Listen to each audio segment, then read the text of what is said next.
Welcome to the dark side of true crime, where killers vanish, evidence fades, and the truth stays buried. Today we're uncovering 15 of the most chilling unsolved murders, from Hollywood nightmares to global mysteries that still haunt us. These stories aren't just about death, they're about the questions that never got answers and the monsters who were never caught. Turn down the lights and let's begin. The Black Dahlia, 1947, Los Angeles, USA. The murder of Elizabeth Short, forever known as the Black Dahlia, is the foundational archetype of the Hollywood nightmare. A case so brutal and so theatrical, it has never been surpassed in its infamy. On January 15, 1947, her body was discovered in a vacant lot in Los Angeles, severed cleanly at the waist and drained of blood. The corpse had been meticulously posed, her arms raised over her shoulders, her legs spread apart. The killer had inflicted a grotesque Glasgow smile, slicing her mouth from ear to ear. The horror deepened with the knowledge that her body had been washed clean.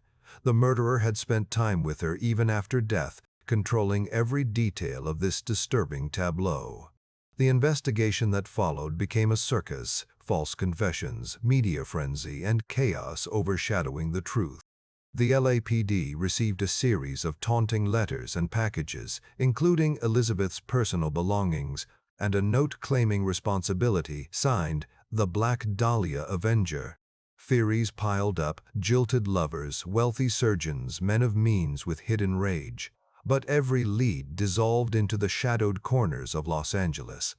The most haunting aspect of this case isn't just the brutality, it's the psychology it forces us to confront. The killer was not frenzied, but calculated, cold, precise, an artist of violence. He spent hours with the body, posing, cutting, crafting a scene meant to shock the world. And it did. Elizabeth Short, a young woman who came to Los Angeles dreaming of stardom, instead became an immortal icon of its darkest underbelly. Her murder remains unsolved, a cold case, a silent monument to American horror and to the monster who was never found. The Zodiac Killer, 1968-1969, California, USA. The Zodiac Killer operated in Northern California for just 10 months. But the fear he created has lasted for more than half a century. His crimes were few compared to other serial killers, but his method was crafted for one purpose: psychological terror. He targeted young couples in secluded lovers' lanes, then turned his attention to the public itself. Through a series of disturbing letters sent to Bay Area newspapers, he boasted of his murders and threatened to slaughter schoolchildren. These letters, these chilling communications, became his most powerful weapon. He included pieces of an intricate cipher, daring the world to solve it, and signed each message with a strange symbol, a crossed circle. The first cipher was cracked, revealing a narcissistic message that he was collecting souls for the afterlife. But the rest still unsolved, even now. The Zodiac claimed responsibility for far more murders than were ever verified, and his detailed knowledge of the crime scenes made every new claim terrifyingly plausible. Suspects came and went. Arthur Lee Allen became the focus for years. Others were unmasked through the work of amateur codebreakers, yet no name has ever fit perfectly. The case is a labyrinth of almosts. What makes the Zodiac unforgettable is not just the violence, but his ability to control the narrative. From the shadows, he instilled fear across an entire region, then vanished. He wasn't just a killer, he was a performance artist of death, writing letters to ensure his crimes would never be forgotten. Just as he promised, he vowed to never reveal his name. And so far, he's kept his word. Even today, the Zodiac's ciphered voice echoes through the true crime world, a ghost who may forever remain unsolved. JonBenét Ramsey, 1996, Colorado, USA. The murder of 6-year-old JonBenét Ramsey, a child beauty queen from Boulder, Colorado, is a case split down the middle by two irreconcilable narratives. Each side has its evidence, each side has its believers, neither has the truth.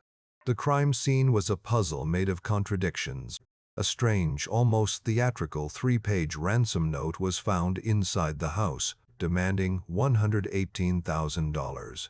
An odd figure identical to the Christmas bonus JonBenét's father had just received. And yet, hours after that note was discovered, John Ramsey himself found his daughter's body in a little-used basement room. She had been strangled with a homemade garrote crafted from a paintbrush handle and string from her mother's art kit. Her skull had been fractured, her life violently ended. The evidence pulled investigators in two directions. On one hand, DNA from an unknown male was discovered on her clothing, pointing toward a possible intruder. On the other, the ransom note was written inside the house, using the family's own pen and notepad, then neatly placed back. The wording echoed lines from crime films, sparking the theory of a staged cover-up. Some believe it was an accident inside the family, a sibling's outburst, or a moment of rage turned into an elaborate lie to protect someone. Others are certain a predator broke in, and the truth was smothered by chaos, and that chaos had help.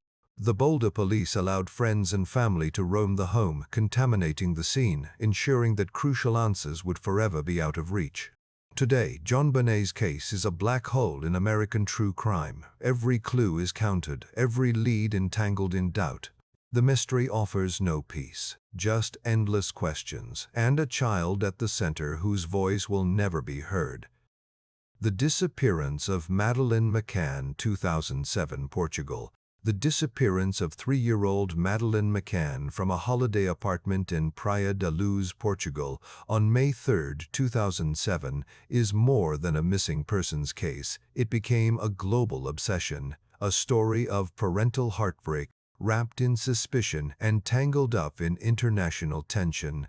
Madeleine's parents, Jerry and Kate McCann, both doctors, had left her and her younger twin siblings asleep in their ground-floor apartment just 120 feet away while they dined with friends at a tapas restaurant.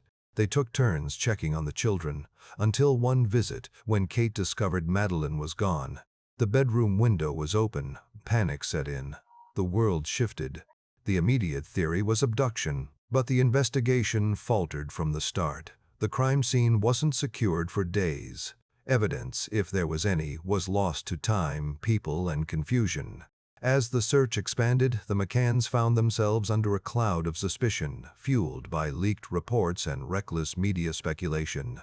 Even psychic detectives entered the story, turning a tragedy into a circus. In Britain, the case spurred one of the most expensive investigations in history, Operation Grange, combing through thousands of documents, chasing leads across Europe. Still, no answers.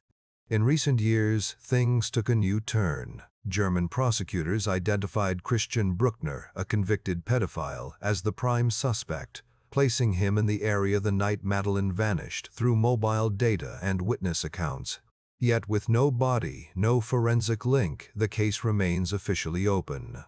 The tragedy of Madeleine McCann is a storm of parental guilt, media frenzy, police missteps, and a chilling reminder that a child can vanish without a trace, even from a place meant to feel safe, a mystery that continues to haunt and horrify the world.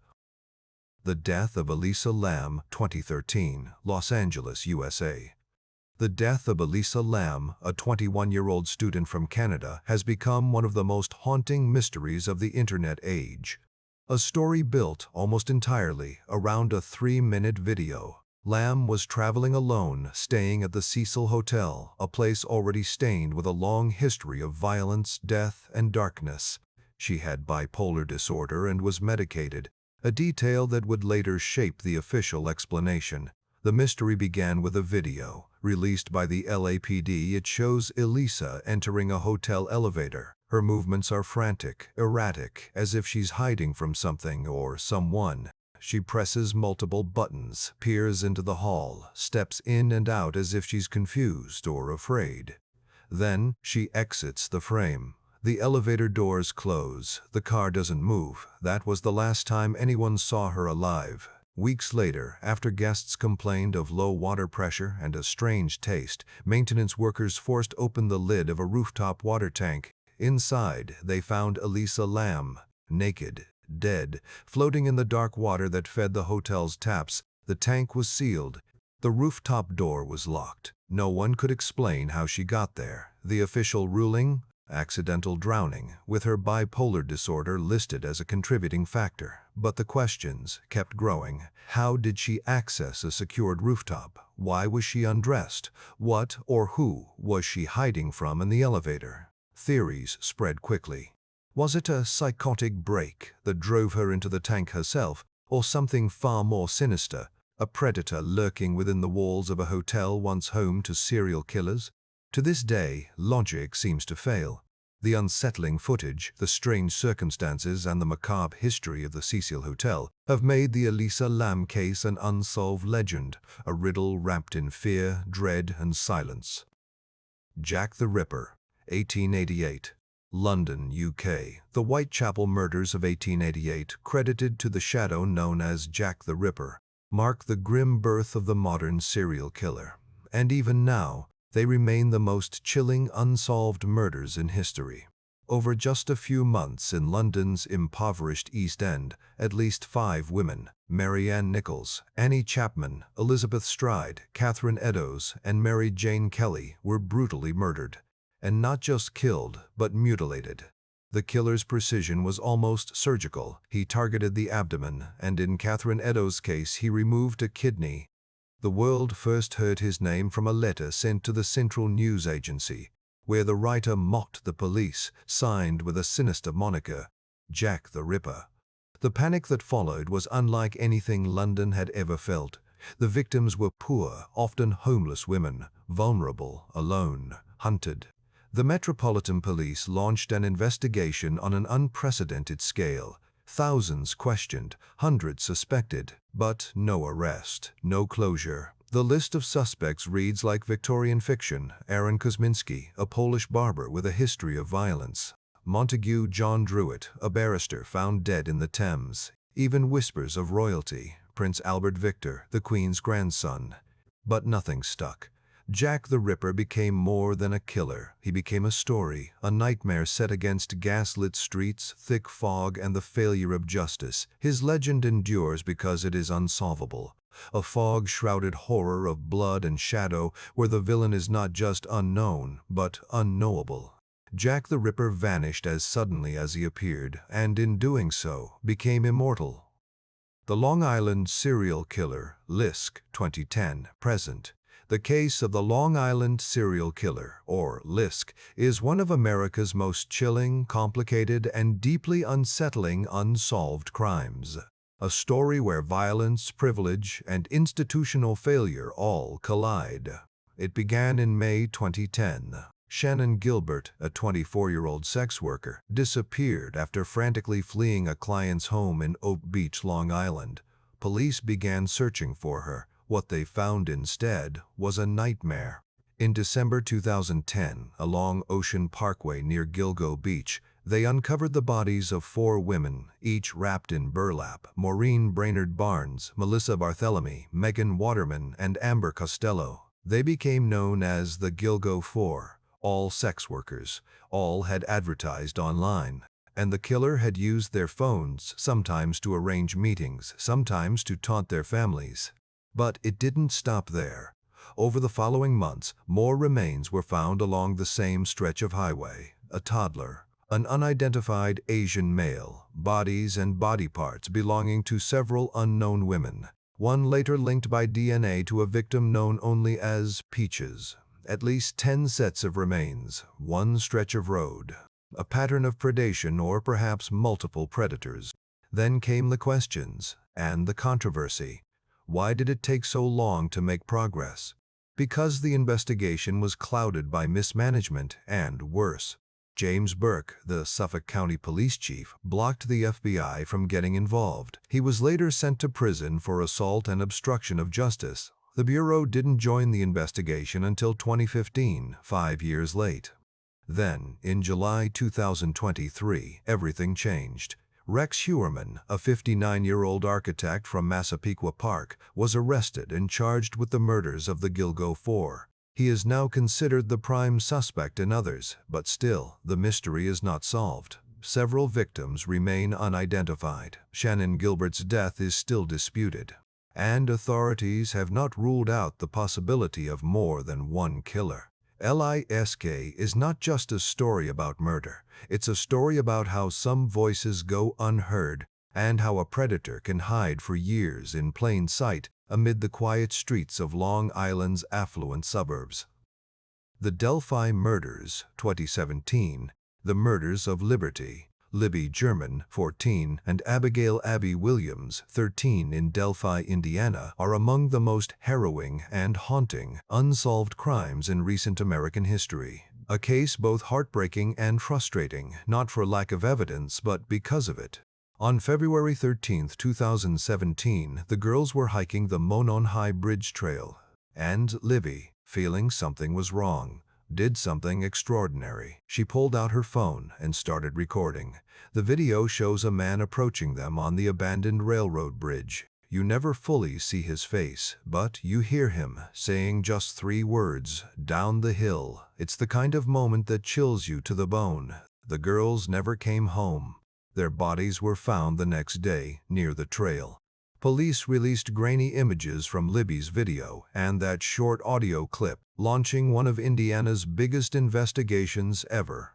But instead of clarity came confusion.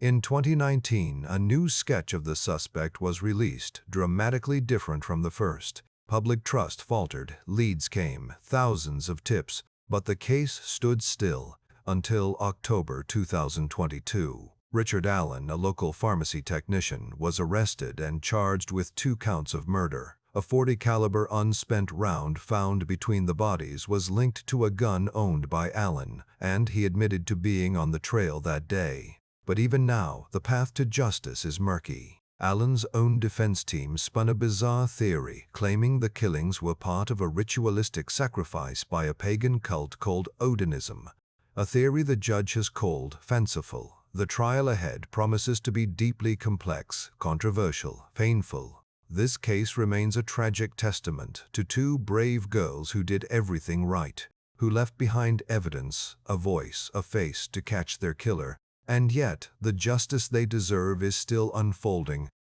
The Hinterkaifeck Murders, 1922, Germany.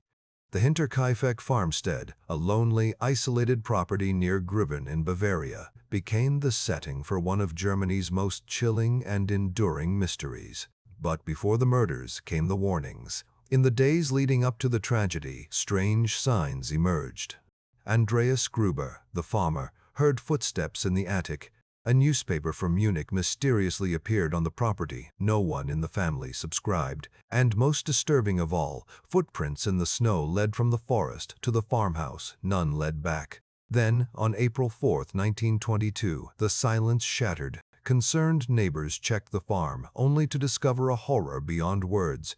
6 residents were found murdered with a mattock, a farm tool kept on the property. Andreas Gruber, 63, his wife Cecilia, 72, their widowed daughter Victoria Gabriel, 35, Victoria's children, 7-year-old Cecilia and 2-year-old Joseph, and the new maid, Maria Baumgartner, on her very first day of work. All killed, all with shocking precision and brutality. But what happened next is even more chilling. After the murders, the killer stayed. Smoke rose from the chimney. The livestock had been fed and milked. Food from the kitchen, eaten. The murderer had lived among the dead. For days, there was no robbery, no valuables missing. Police questioned dozens, neighbors, relatives, former lovers of Victoria. No one was ever charged. In 1923, the farmhouse was demolished. Only a memorial cross stands where the walls once held the unknown killer's gaze. A century later, the Hinterkaifeck murders remain one of Europe's darkest unsolved crimes. A story not just of violence, but of a presence that lingered, watched, waited, and then vanished without a trace. The Boy in the Box, 1957, Pennsylvania, USA. The discovery of the boy in the box is one of America's most haunting and heartbreaking cold cases. A child found alone, unclaimed, unnamed. In February 1957, in a cold, quiet patch of woods in Philadelphia, The body of a young boy was found inside a discarded cardboard bassinet box. He was naked, bruised, his hair crudely cut, as though someone had tried to disguise him. Despite a massive investigation, no one ever came for him. For decades, he was known only as America's unknown child. The ache of this case was always its anonymity. Who was this little boy? Clearly well-nourished, once cared for, now abandoned like trash. His face was sketched, reproduced on flyers, newspapers, posters, but every promising lead crumbled into nothing. Theories spread. Was he from a cruel foster home, sold by his family, and thrown away? Was he a child of shame, born out of wedlock, silenced to preserve reputations? One woman's account stood out. She claimed her abusive mother had purchased the boy and murdered him in a violent rage. Investigators believed her, but the trail went cold. For 65 years, the boy's identity lay underground, first in a potter's field, later in a small marked grave. His mystery frozen in time until 2022. A breakthrough in modern genetic genealogy finally unlocked the door. Through painstaking DNA work, the boy was identified, Joseph Augustus Zarelli. After so many years, he finally had a name. But with that answer came new questions and new grief. Who raised him? Who hurt him? Why was he silenced and left alone in the woods? The boy in the box is no longer unknown, but his story is far from over. Now, the quest has shifted from identity to justice. For Joseph, for the small life that ended in mystery and cries out still for the truth. The Keddie Cabin Murders, 1981, California, USA. In the quiet mountain town of Keddie, California, a peaceful spring night in 1981 turned into one of the most chilling scenes in American true crime. On April 12th, inside Cabin 28, a nightmare waited. Glenna Sue Sharp, a 36-year-old mother, her teenage son John, and his friend Dana Wingate were found bound, beaten, and stabbed to death.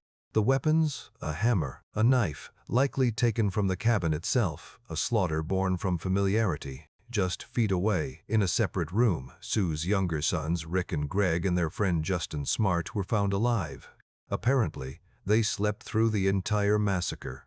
Sue's daughter, Sheila, spent the night at a friend's house. The next morning, she returned home and walked into the horror that would define her life. Then, the investigation fell apart. Evidence was mishandled. Critical items lost or destroyed.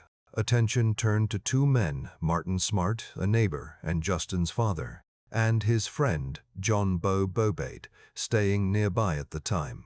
Both men were acting strangely in the days after the murders. A hammer, matching one missing from Smart's home, was found in a pond. Still, neither man was ever charged. The tragedy didn't end there. 3 years later, human remains were found over 50 miles away. They were identified as Tina Sharp, Sue's 12-year-old daughter who had gone missing the night of the murders. Her death was also ruled a homicide.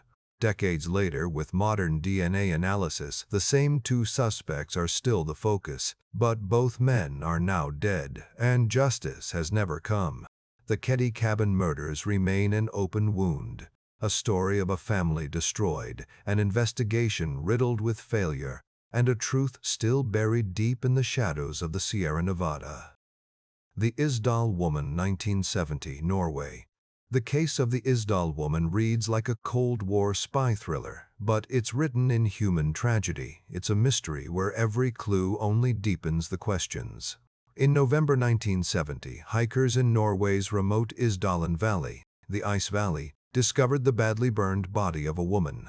She was lying on a bed of charcoal, surrounded by empty bottles of sleeping pills and a petrol can. The scene looked like suicide, but the evidence told another story.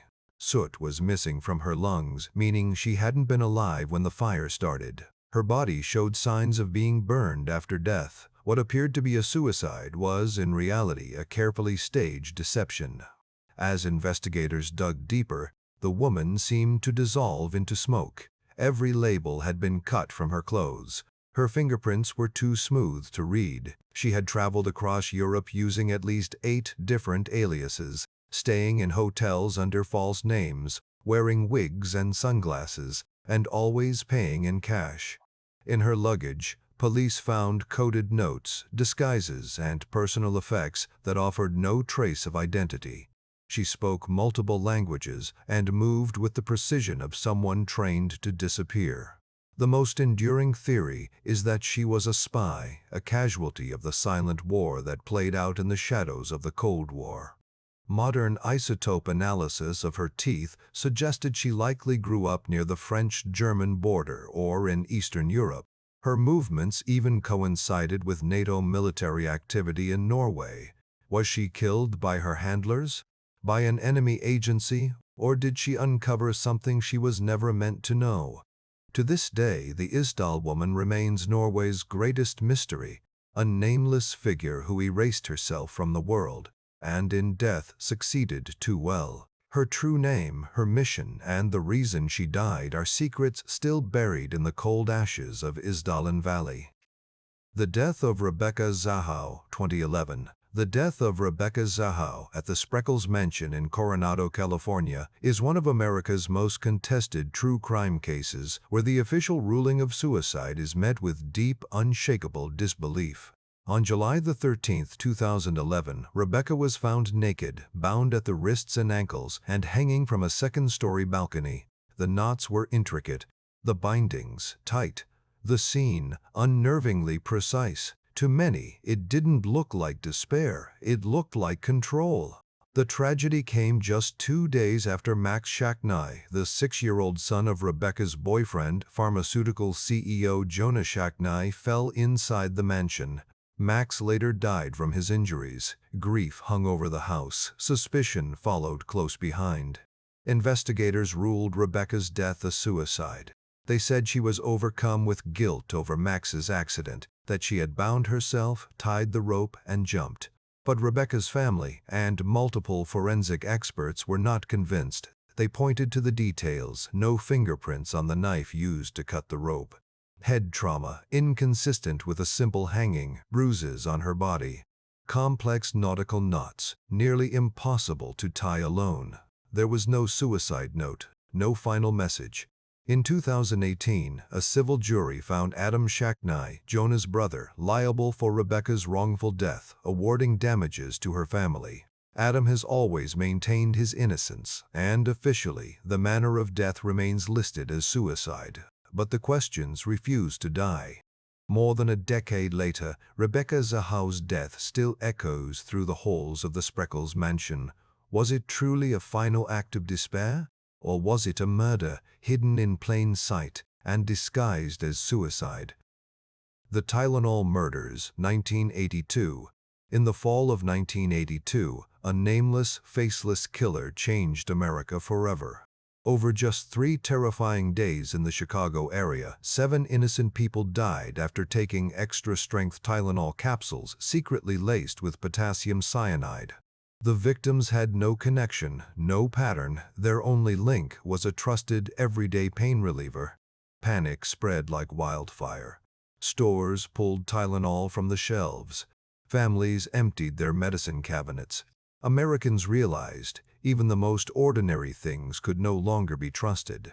Johnson & Johnson acted immediately, recalling 31 million bottles at a cost of more than $100 million.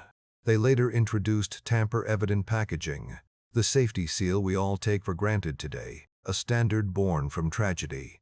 The FBI launched one of its most extensive investigations ever. Thousands of leads, no answers. Suspicion eventually landed on James William Lewis, who sent a letter demanding $1 million to stop the killings. He was convicted of extortion, but never connected to the poisonings themselves. To this day, no one has ever been charged. The Tylenol murders remain one of America's most chilling unsolved crimes, a case that showed how fragile trust can be and how one anonymous act of terror can alter the world. Decades later, the killer's identity, their motive, still unknown. The murder of Barry and Honey Sherman, 2017, Toronto, Canada. The deaths of Barry and Honey Sherman stand as one of Canada's most chilling unsolved mysteries, a case where immense wealth, influence, and secrecy converged into tragedy. On December 15, 2017, Barry, the billionaire founder of pharmaceutical giant Apotex, and his wife Honey were found dead in their Toronto mansion. The sight was unsettling. Both were seated upright beside their indoor pool, fully clothed, each with a leather belt tied around their neck fastened to the railing behind them. A position that felt deliberate, staged, almost symbolic. There were no signs of forced entry, no evidence of a struggle, suggesting they may have known their killer. At first, police explored the theory of murder-suicide, an idea swiftly rejected by the Sherman's family and by the public. Private investigators hired by the family concluded it was a double homicide. Toronto police later agreed. Then came the theories. Was it a professional hit tied to Barry's high-stakes world of pharmaceutical battles, a grudge from lawsuits worth billions, or a dispute rooted in real estate, philanthropy, or even family? Each lead opened more doors and revealed more shadows. Years passed, but no suspects emerged. In 2021, police released one chilling clue: security footage of an unidentified person walking near the Sherman home at the estimated time of the murders. A potential witness or the killer, never identified. The murders of Barry and Honey Sherman remain a haunting riddle, a story of towering success brought down by brutal violence. And the question still echoes through Toronto: who could have killed two of Canada's most powerful people, and why? And there you have it, 15 chilling mysteries that still defy explanation. Which case haunts you the most? Do you think any of them will ever be solved? Let me know your thoughts in the comments. I'd love to hear your theories. If you enjoyed this dive into the unknown, don't forget to like, subscribe, and hit the bell for more true crime and unsolved mysteries. Thanks for watching. Stay curious, stay cautious, and remember, some secrets don't want to be found.